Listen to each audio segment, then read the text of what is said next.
talking is something you need to get good at. If you're good at talking, you have the gift of the gab, as they say, you can sell anything. No matter what you're selling, the better you get at talking, the better you're going to sell it. So if there's one skill you need to practice for your sales, it's how to talk. How to talk convincingly. How to put energy into your presentation. How to not be boring. Learn to speak. But you need to be good at speaking. Being good at speaking will make you be good at selling. They're the same thing. Get used to talking. I've been in presentations over and over again with people who have a fantastic product, fantastic information, great price point, but and the presentation is slick, they've got the PowerPoint, etc., but they're just not good at talking. There's no X factor with their talk. There's no pow. You need to have that pow. You need to get good at talking. Practice it.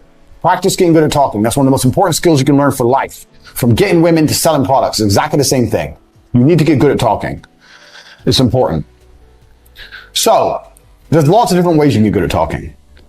My way, the way I talk, suits my personality. You have to develop your own type. But I try my best to make sure I put loads of energy into how I speak. Most people speak and they don't realize super low energy. And when you have the ebook, you don't sell the ebook, you sell the result of the ebook. Because if you sell the ebook, you're bored already. I'm bored. So I scream and I move my arms around and I'm eccentric. I'm over the top. You don't have to be that way. There's other ways you can also be engaging without being the same as me. I know lots of other guys who are engaging other ways. But you have to develop an angle to be engaging.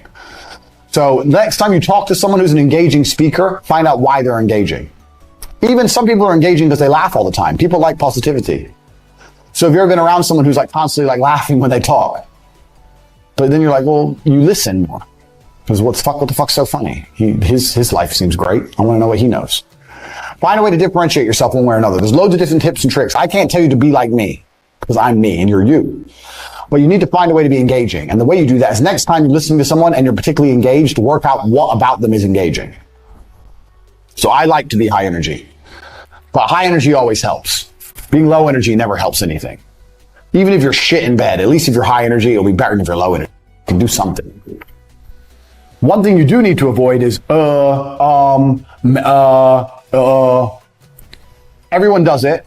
But if you'll notice, you're watching this university, I'm not reading off a teleprompter. I'm doing everything off the top of my head. And I very, very rarely start stuttering or saying, I've trained it out of my brain.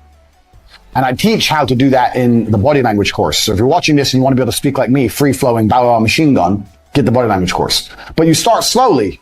You talk slowly, you breathe, you make sure you don't make any and then you get better at it, and then you can be as quick as me. Now I talk very, very fast without mistakes, without gaps. And will lose you a deal. Oh, so explain to me how the flux capacitor works. Okay, so you just lost it. You just lost the deal right there.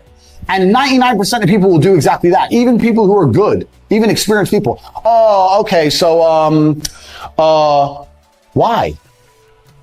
How does the flux capacitor work? I'm going to tell you exactly how the flux capacitor works. Here's how it works. Look at this.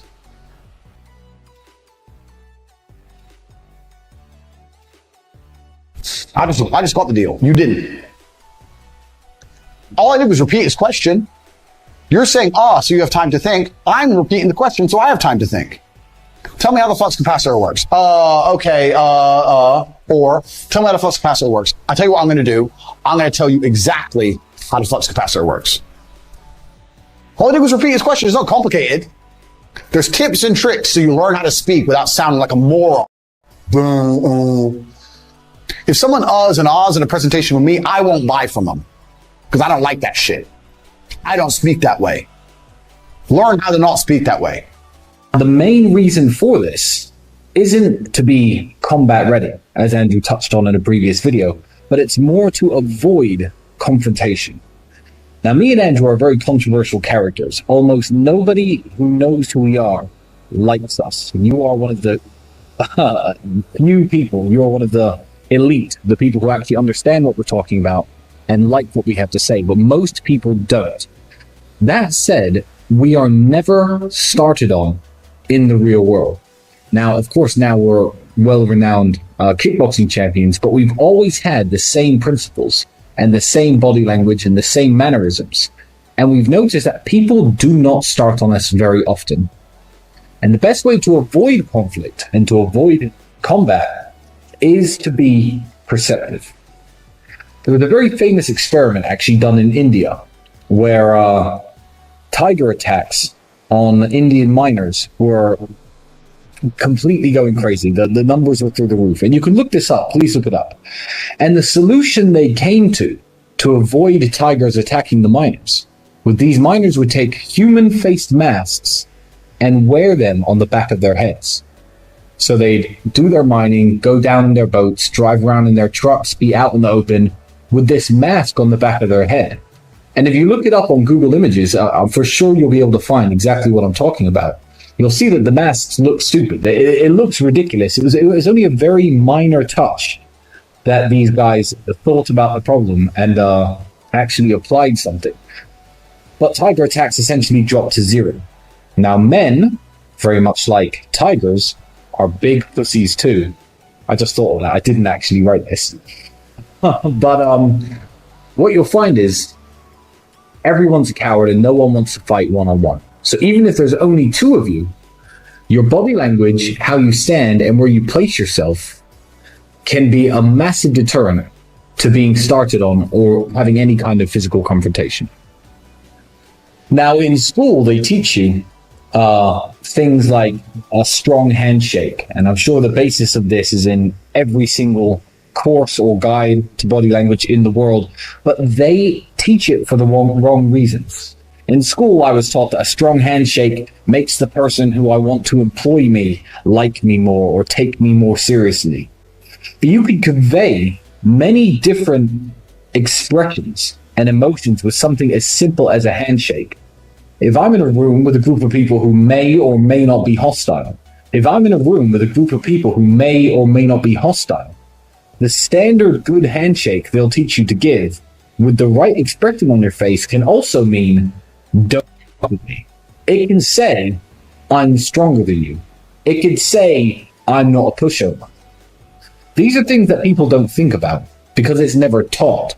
Everyone's taught how to shake hands, to say, please employ me, please give me a job. But many other things can be conveyed with just a handshake. Now, when me and Andrew are out in public, we're always watching each other's backs. Now, paranoia isn't cool, it isn't sexy, and it isn't really alpha to be paranoid all the time that somebody's going to start on you. I know people who walk through the world in this way. They're scared of everything and everybody. The police, the person walking behind them, they're jumpy. That's not what I'm talking about, and that is not the way men like me and Andrew behave. When I talk about watching each other's backs, it's the small things that me and Andrew do that people who hang around with us pick up on. You guys at home won't see these things because they're never recorded and they're never on camera. Me and Andrew always sit, for example, across the table from one another, just in case somebody decides to come up from behind and attack us. It's very much like the tiger analogy, wearing the mask on the back of your head, eyeing his other set of eyes. If Andrew's on a date with a beautiful woman and I'm sitting with my back against the wall and I can see what's going on behind Andrew, Andrew can relax. Andrew can have his good time. He can not worry about looking over his shoulder because, me and Andrew do have a few enemies everywhere, including the city where we live. This doesn't just apply when you're with somebody else, but it can very much apply to yourself. Are you by yourself? Are you in Starbucks getting a coffee, about to do some work on your laptop? Fine. Be very careful about where you sit. Choose somewhere where your back is against the wall. Like right now, I'm sitting in a corner. I can see everything that's going on in the room in front of me. This is the place you want to sit. Not because you think somebody's going to come up and attack you. Not because you are scared of assailants or muggers or robbers. Just being able to see everything that goes on in the room gives you the chance to react to situations. I guarantee if you were to look at some of the violent, crazy things that have happened in Europe, from bombings to terrorist attacks in the last few years, some of the people who survived because of where they were sitting. And it wasn't chance. A few of the people, I'm sure, were self-aware enough to be perspicacious about their environment, to sit in the corner, to watch what's going on, to be able to react to the environment around them. Now, when I see people with headphones in, slouched over a table with their coffee, typing away on their laptop, and the whole room's behind them and they're facing a wall, they look like a target to me. You don't have to be a tiger to know that that person is a target. If anything goes down in that coffee shop, if anything goes down in that restaurant, that person is going to be one of the first to die.